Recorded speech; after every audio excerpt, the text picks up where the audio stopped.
Olá, amigos, estamos aqui com o vereador Fernando Borja, do Avante, e vamos bater um papo com o Fernando a respeito principalmente dessa eleição que está acontecendo agora no Brasil, em 2020, e especialmente aqui em Belo Horizonte.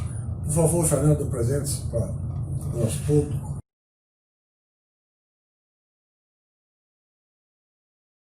Olá pessoal, eu agradeço essa oportunidade aqui, eu Siqueira. Estamos juntos hoje para poder conversar um pouco sobre a política aqui do Brasil, mas principalmente Belo Horizonte, para poder trazer cada vez mais conhecimento e trazer mais entendimento sobre as questões políticas da nossa cidade.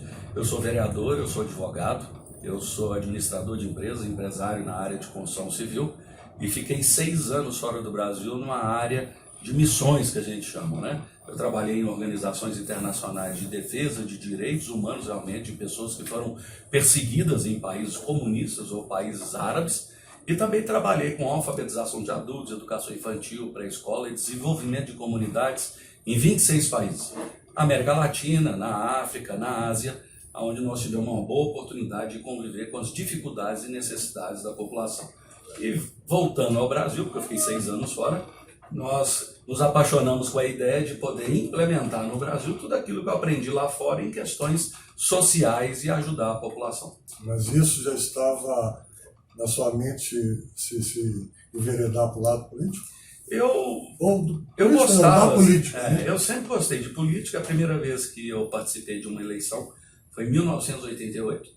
Eu me lembro que na época o PSDB tinha apenas 1 ano, era um novo partido, era uma novidade, queríamos mudança. E eu sempre me envolvi, ajudei naquela época, e de 88 para cá eu fui me envolvendo, mas quando eu fui realmente trabalhar fora do Brasil, abandonei política. Desde 2004 eu nunca mais tinha mexido com política, até que em 2014 eu trabalho com a Igreja Batista da Lagoinha, eu sou pastor da igreja, eu tenho programas de televisão na Rádio Super, na Rede Super. Eu fiz uma entrevista com a Damares Alves, a nossa ministra, e ela me desafiou a sair candidato a deputado federal em 2014. Uma chamada? Foi uma convocação, para que nós pudéssemos aumentar a bancada conservadora, porque naquela época existia realmente o kit gay, a descriminalização do adulto ter relação sexual com criança abaixo de 12 anos, a partir de 12 anos de idade, a legalização da prostituição como profissão a partir de 14 anos de idade, o aborto e outros temas que na época nós discutimos e queríamos defender para poder alterar o que o PT, principalmente na época, estava fazendo. Então, nós participamos daquele primeiro pleito. Eu não ganhei aquela primeira eleição para deputado federal em 2014, saí em 2016 a primeira vez para vereador, ganhei a eleição, e saí agora em 2018 para deputado federal e fiquei na primeira suplência. E acabou atuando como suplente da Grace Elias. Eu assumi 4 meses em Brasília com uma licença maternidade da Grace Aproveita Elias. e fala um pouquinho até do Avante, que é o partido. Muita gente às vezes até comenta assim, o Avante é um partido de esquerda. Não, não existe isso. Pelo contrário, a minha entrada no Avante e o tanto de pessoas que eu trouxe para dentro do Avante, não só em Minas Gerais, no Paraná, no Mato Grosso, são pessoas também da área conservadora. Hoje nós estamos em 2º lugar para candidato a prefeito com o Sérgio Rafucci como promotor em Campo Grande. Nós temos a Marisa Lobo, que foi muito perseguida há uns anos atrás sobre aquela história de cura gay. Eles usaram aquilo para agredi-la, porque não existe cura gay. Não existe isso, não é uma doença. Mas a pessoa tem a liberdade dela deixar de ser ou não homossexual, heterossexual, bissexual. Isso é uma escolha. E ela, como psicóloga, foi perseguida na época porque ela auxiliava as pessoas a simplesmente tomar decisões dela deixar ou ser homossexual ou heterossexual. Então, como o trabalho dela como psicóloga, ela acompanhava a pessoa e as pessoas tinham a decisão para fazer o que queria. Mas a esquerda tentou lançar sobre ela a ideia de cura gay, que ela estava sendo preconceituosa, contanto que ela chegou a ser perseguida pelo Conselho Federal de Psicologia, chegou a ser caçada praticamente, tomaram a carteira dela, e o Conselho perdeu na justiça, foi obrigado a indenizá-la, porque todas as pessoas têm o direito de poder procurar um psicólogo e receber um acompanhamento. E ela retornou, voltou a trabalhar normalmente, Porque eles queriam uma coisa curiosa, né? Você pode ser psicólogo, mas não pode ser psicólogo cristão. A psicologia dizia isso para eles, queriam dizer, não, você... Isso vinha do conselho? Vinha do conselho. Não, psicólogo não pode ser cristão, vai ter uma coisa com a outra. Então, na época, nós conseguimos ganhar a ação, e esse conselho, que naquela época era uma grande militância de esquerda, foi obrigado a indenizar ela. Hoje mudou um pouco? Eu não tenho acompanhado, diminuiu um pouco, porque eu acredito que nesses últimos anos, como o pessoal mais conservador começou a dizer não, começou a dizer basta, começando esse tipo de confronto, diminuiu um pouco essa perseguição. Ela é um pouco mais velada, antigamente era mais forte. Agora viram que a própria justiça deu também razão às pessoas conservadoras.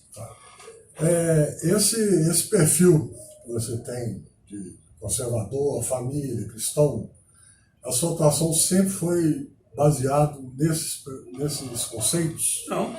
Eu falo para as pessoas que eu fiz um juramento quando eu tomei posse sobre a Constituição, a lei orgânica, a Constituição do Estado e as leis da nossa cidade, o povo da nossa cidade. Eu não fiz um juramento sobre a Bíblia.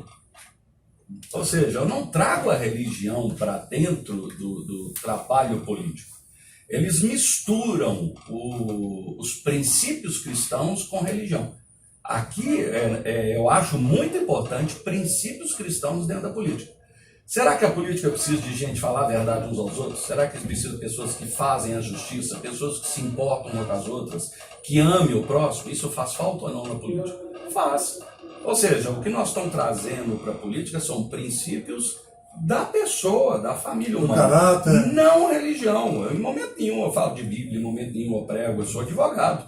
Eu discuto todas as questões, pode ser de defesa das minorias, pode ser da liberdade econômica, não tem problema nenhum. Mas de qualquer maneira, o perfil é de conservador. Isso, é conservador porque eu fui criado assim. E eu conservo os princípios e os valores que eu julgo que é o melhor para a nossa nação. Nós vamos pensar o seguinte, olha para você ver curioso. A democracia nossa ocidental, eu entendi, aprendi que ela tem um tripé. Ela vem através da filosofia grega, o direito romano e praticamente a moralidade e os princípios judaico-cristãos. Eu comento muitas vezes, às vezes me agridem aqui dizendo que eu sou preconceituoso, homofóbico, e eu digo para eles que hoje, se não existissem os cristãos da política, talvez os LGBT seriam muito mais perseguidos. Porque o cristão não aceita a perseguição de ninguém, por credo, por princípio, por vontade política, ou partidária, ou até uma opção sexual. Nós entendemos que isso é inerente de cada um, todos têm que ser respeitados. Agora vai num país árabe, vai num país comunista como a Rússia e tenta ser homoafetivo numa praça pública. Possível. Entendeu? Aqui no Brasil, as pessoas homoafetivas frequentam a igreja, vão no cinema, e nenhum de nós aceita que eles sejam de alguma forma perseguidos ou recebam algum tipo de preconceito. Nós defendemos o direito para todos. Agora é diferente eu querer discutir com algumas minorias que querem a vida e sexualidade de adultos ser ensinado para criança. É diferente. Isso está no perfil que eu tenho a seu respeito, questão da ideologia de gênero na escola, você defende. Isso não deve acontecer. Não deve acontecer. A criança, nós entendemos que a escola, ela ensina, mas quem educa são os pais. O pai que corrige, o pai que diz o limite, o pai que fala onde deve ir, onde não deve ir, o que pode fazer, o que não pode, o que deve, o que não deve. A escola, ela contribui nisso.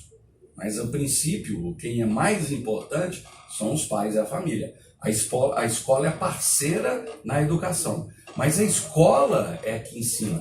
Você tem um conteúdo, você tem geografia, história, matemática, e aí de repente entra um professor na sala de aula e vem falar sobre orientação sexual. Não dá, né? Complica o meio de campo. Não é uma coisa com a outra. E outra coisa, se fosse algo que os pais autorizassem, eu até pensaria, não, se o pai autorizou, o problema é do pai agora. Agora, entrar com isso na escola obrigatório... Como metodologia não dá. Porque você tem o horário normal de aula. E você tem o contraturno. Se uma pessoa quiser ensinar Seishonoye, judô, jiu-jitsu, aula de música, computação, xadrez ou alguma religião, desde que não seja obrigatório, não tem problema nenhum. O próprio Supremo Tribunal disse que é direito da criança que receba a educação religiosa que os pais queiram. Ou seja, se numa escola tiver uma catequese, ou ensinar o espiritismo, ou ensinar o cristianismo, e os pais quiserem, liberdade deles. Não pode ser obrigatório, mas deve ser, o próprio Supremo decidiu, que deve ser concedido o direito ao estudante receber a educação religiosa que ele queira. Não, entendi. Isso é democracia. Ficou claro. Sua vida parlamentar, 2016 para cá, seu primeiro mandato como vereador, né, entrou junto com a atual administração do Alexandre Calil. E me chamou a atenção, eu vi algumas declarações suas nas redes sociais, inclusive reclamações que alguma coisa que você teria dito para alguma imprensa não reverbera aqui em Belo Horizonte. Né? E eu queria te dar a voz para isso, porque você, aqui na Câmara Municipal, você e o Matheus Simões acompanham bem a administração do Calil aqui de perto. Queria que você falasse um pouco disso e principalmente, Fernando, que você pudesse nos dar, para quem está assistindo, querendo entender qual que é a mensagem, se o embasamento disso é documental, se não é documental, como que funciona essas denúncias.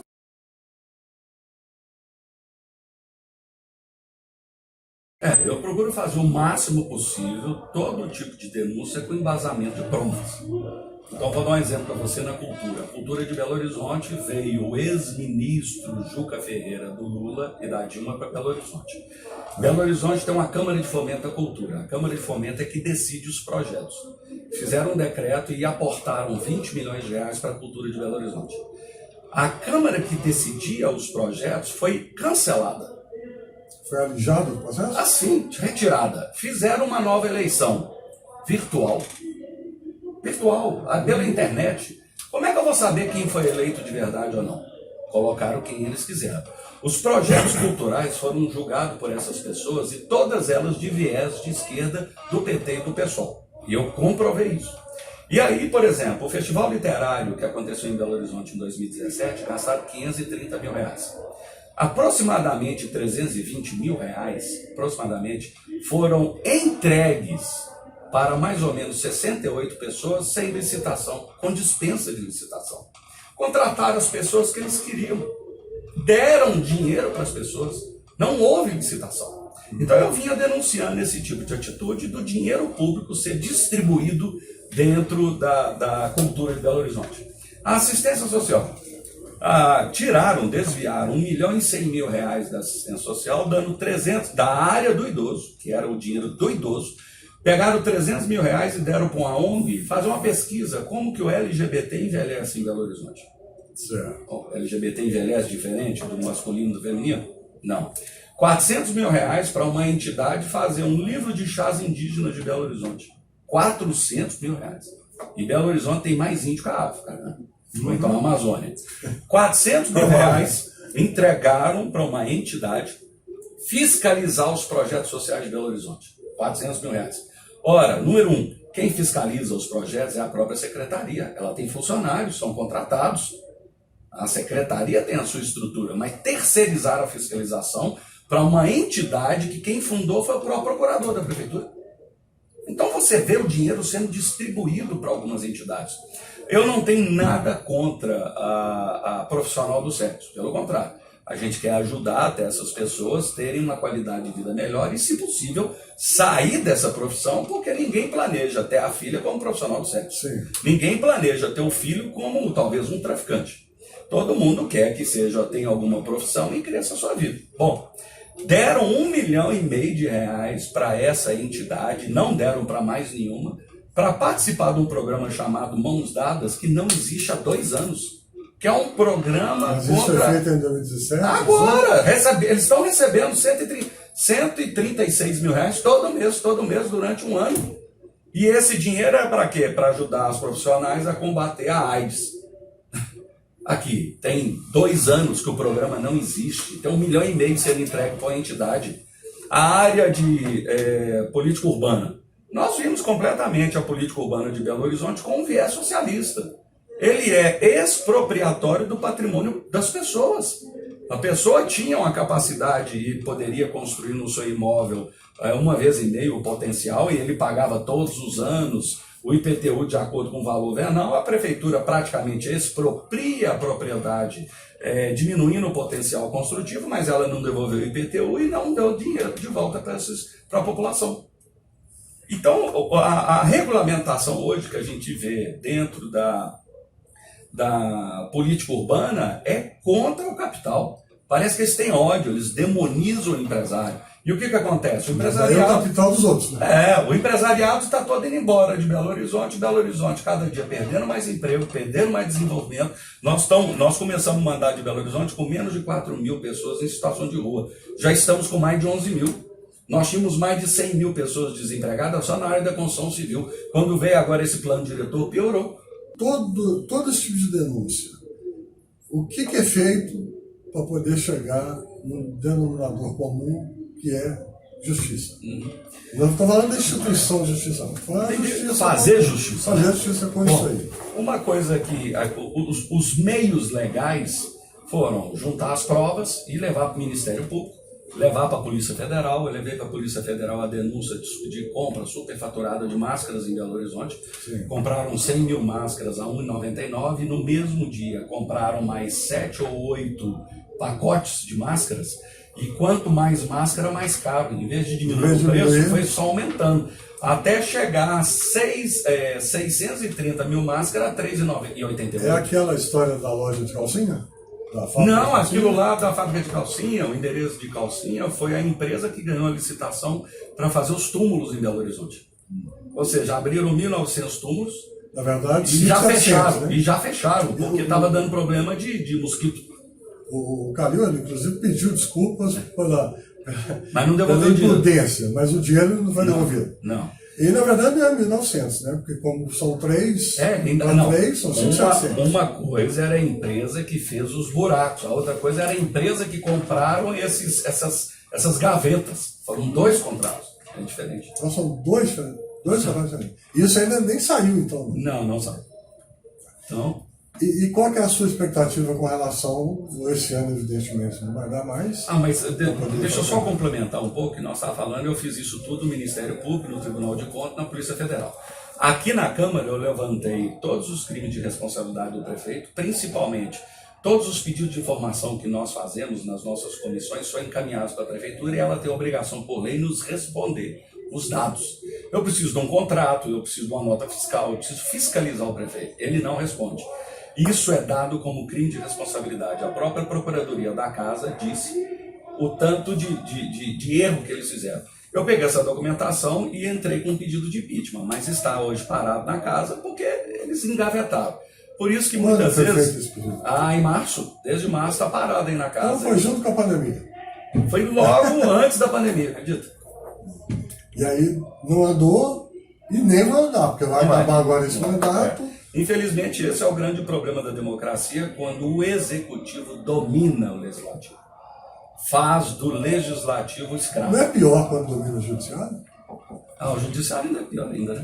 Eu queria, Fernando, você, até pela questão do seu tempo escasso, você está sendo chamado, que você desse uma mensagem para o Belo Horizontino, né, para essas eleições agora, principalmente com relação à continuidade e à sua expectativa com relação a essa transição que vai acontecer agora com a chegada de novos vereadores. Se a renovação vai ser alta, se vai ser baixa, o que você está esperando com relação a...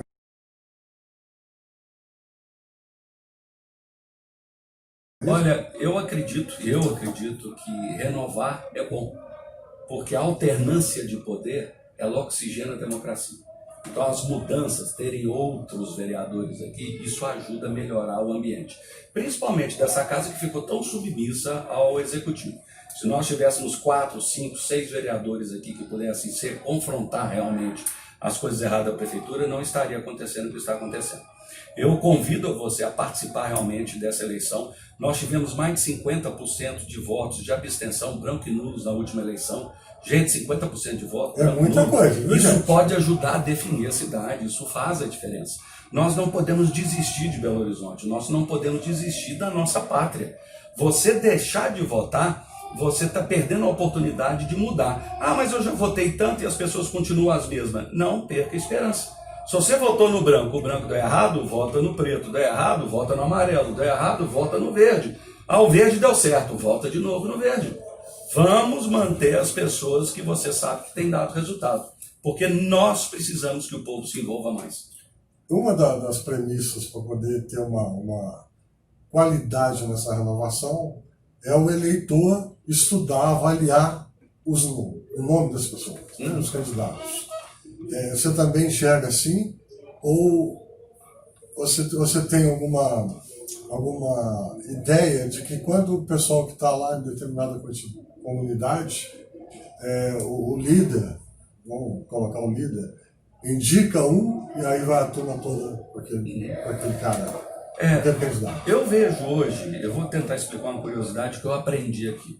Eu aprendi que tem dois tipos de vereadores. Você tem aquele vereador que é de uma comunidade, então ele ganhou aqueles votos da comunidade e ele precisa trazer resultado para a sua comunidade para ele ser reeleito. Tá. Ele quer levar obra, asfalto, o que for. E existe o vereador de opinião. Aquele vereador que ele é votado na cidade toda e ele discute, ele opina, ele critica. Eu sou um vereador mais de opinião, eu não tenho uma comunidade específica que eu trabalho só para ela, eu trabalho para a cidade num todo. Então eu tenho uma liberdade do prefeito não conseguir me perseguir. Já o cara que está numa comunidade, se aquele vereador não obedecer ao prefeito, o prefeito lança uns 10 candidatos na comunidade dele na próxima eleição. E ainda deixa de fazer, e não atender os pedidos. Então, assim, isso é certo ou errado? Não estou dizendo que é certo ou que é errado, eu estou dizendo o que existe. Eu vi isso acontecer no nosso dia a dia.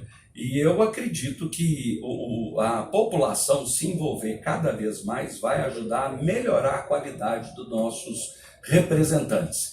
E, por fim, também o seguinte, não se preocupe com o partido, a não ser os partidos que são bem de esquerda, que eles são definidos a linha dele. Os partidos que são mais de centro para a direita, você olha a pessoa praticamente, não o partido. O próprio presidente da República saiu pelo PSL e não está no PSL. Ou seja, hoje as pessoas querem votar na pessoa. As pessoas... E é importante que se avalie isso aí. Né? E você hoje tem o telefone, o Facebook, o Instagram, os vídeos, você consegue fiscalizar e conhecer a vida de todo mundo. Fiscalize, pesquise, conheça o seu candidato. Isso é muito importante. Eu não posso deixar de falar, eu vou depois introduzir isso também na conversa. Eu queria falar, Fernando, a respeito um pouquinho da pandemia, pelo menos você dar uma palazinha para a gente, legal. Com relação à atuação do prefeito, o controle sanitário que ele fez, o Conselho Municipal de Saúde dele, que a população só veio a saber que tinha uma determinada influência nas decisões do prefeito, com o barco já em altas navegações em Belo Horizonte. Todo mundo entendia que o prefeito estava com a equipe médica dele, secretariado de saúde, etc. E quando foi ver o Conselho Municipal de Saúde, que todos sabem que é ordenado o presidente e o secretário-geral, é o pessoal que atua mais com viés de esquerda, e eles que estavam ordenando uma série de coisas ali.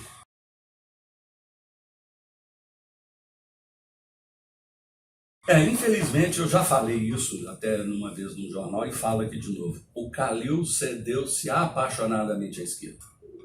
Ele entregou 5 secretarias para o PT e para o PSOL. Ele escolheu o seu novo líder, o novo Lula do Brasil. Então hoje é o Alexandre Lula Calil, porque ele trouxe para dentro do governo dele, em 4 secretarias o PT e uma secretaria o PSOL. Eu não conheço outros partidos que têm secretarias. Não conheço. Eu pergunto para os outros vereadores, o seu partido tem alguma secretaria? Não, nenhum. Então ele trouxe para o lado dele isso para poder ser a base política dele. A esquerda aqui em Belo Horizonte é uma base velada do próprio governo. Eles dizem que são oposição e não são. Sobre a pandemia, o que aconteceu? Em dezembro ele sabia. Em janeiro ele cancelou todas as cirurgias eletivas. Ele poderia ter... Sem falar por quê, né? Não. Escuta isso, em dezembro ele sabia, em janeiro ele começou uma equipe em dezembro, em janeiro cancelou todas as cirurgias eletivas, ele poderia ter ou cancelado o carnaval, ou pelo menos ter falado para as pessoas, comunicado, olha, cuidado, use máscara, use álcool em gel no carnaval, se distancie um pouco. Ele poderia ter passado algumas medidas, não fez. O carnaval acabou, o temporão, dia 14 de março, dia 18 de março veio o primeiro caso com morte. Então ele, em vez dele fechar Belo Horizonte, é o que a gente chama de verticalmente, ele fez horizontal, fechou tudo de uma vez. Ele poderia muito bem ter diminuído, vamos dizer, o agrupamento das pessoas, né? A aglomeração das pessoas em escolas, cinemas, shopping center. Poderia ter convocado a comunidade e falar, gente, vamos tomar cuidado daqui para frente, vamos trabalhar juntos. Não, ele trabalhou radicalmente de uma vez. Ele prometeu 5 mil respiradores e não fez. Ele prometeu fazer os leitos, ele não fez. O que a gente entende? O boletim epidemiológico número 7 do Ministério da Saúde diz que todo tipo de isolamento, seja ele vertical, horizontal ou até o lockout, ele só serve para uma coisa. Ele não faz o vírus ir embora. O vírus não passeia. Tem gente que acha que mata de fome, né? Não. Ele simplesmente te dá tempo para que o poder público possa criar uma estrutura de saúde para atender a população que precisa de atendimento. Então, você faz o isolamento para você ter tempo para criar hospitais, contratar médicos, enfermeiros, técnicos, comprar e adquirir respiradores, leitos, máscaras, equipamentos de proteção individual, testagem na população e remédios. Remédio para prevenção, remédio para prevenção, remédio para tratamento. Mas não, o que ele fez? Ele trouxe para o lado dele um viés de esquerda. Belo Horizonte é a cidade que ficou mais tempo fechada no mundo. Então, os 3 virologistas que estão com ele são os mais inteligentes do mundo. O resto do mundo é burro. O resto do mundo é burro. Não tem ninguém. Os melhores estão aqui. Só que quebrou a nossa economia, trouxe desemprego, aumentou a população de rua. Eles não falam que Belo Horizonte aumentou mais de 60% do suicídio, do derrame, do infarto, do AVC. Eles não falam da quantidade de pessoas que deixaram. Olha, mais de 6 mil pessoas deixaram de fazer diagnóstico de câncer. A próxima leva de morte em Belo Horizonte vai ser das pessoas que não fizeram tratamento, diagnóstico e cirurgias que precisavam ter sido feitas e não foram feitas. Com o tempo, nós vamos reconhecer o erro dessa administração pela quantidade de pessoas que ainda vão morrer em sequela dessa má administração. E ainda dá tempo de, quando isso acontecer, a sociedade não permitir que ele esteja no poder novamente. Nós estamos nessa eleição aí, vamos ver o que vai dar. A gente acostumou a ouvir o Alexandre Calil falar que ele obedece à ciência. Né? A ciência dele é a ciência política? Ele ouve a ciência da esquerda, ele só ouve a turma dele, ele não ouve a população. Me fala quem da área de saúde, da área de ciência, da área de particular que ele convidou para participar. Não, Ninguém. Ele se juntou com 3 pessoas e ele foi seguindo um conselho político para a área de saúde.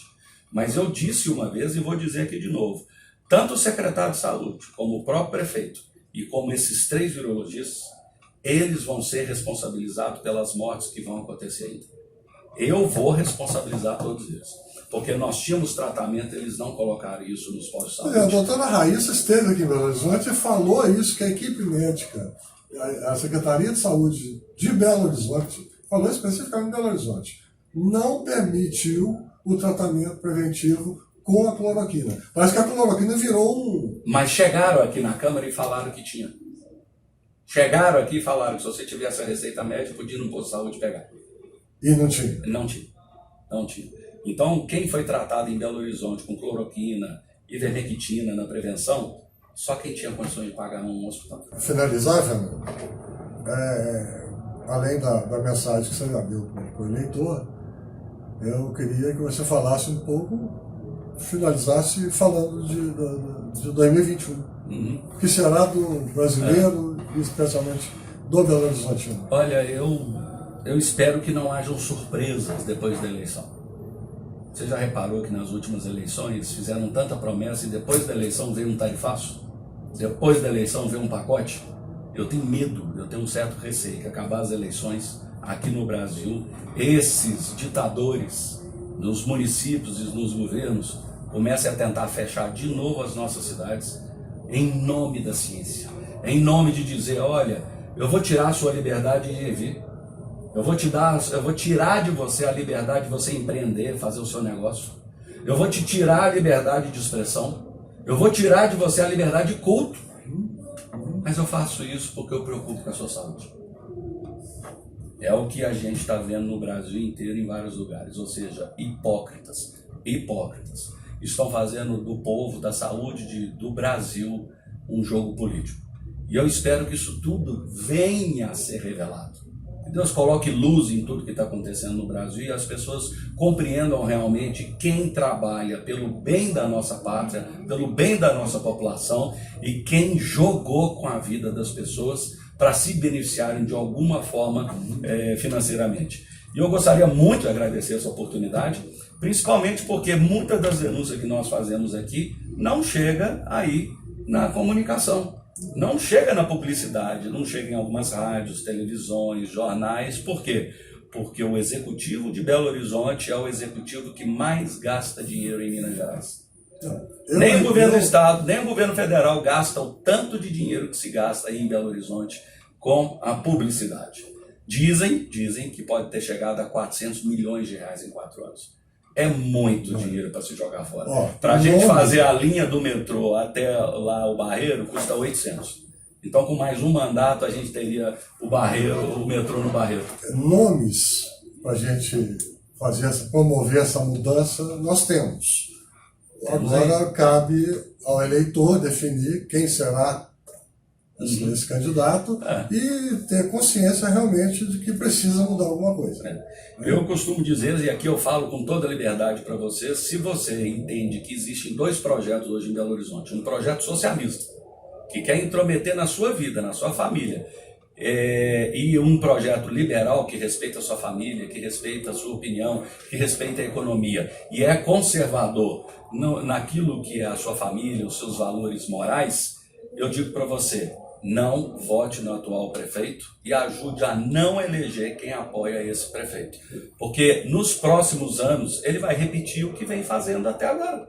Ele apenas revelou o que ele é. Então, se você quiser continuar com o que já existe hoje, que nós estamos denunciando, você tem toda a liberdade. Mas nós estamos aqui e nós fizemos o juramento por Belo Horizonte, pela Constituição, pela lei orgânica, para cumprir em defesa, principalmente, da nossa população. É isso aí, gente. Então, batemos um papo aqui com o Fernando Borja e a gente espera que realmente tenha profundidade essa conversa na consciência das pessoas.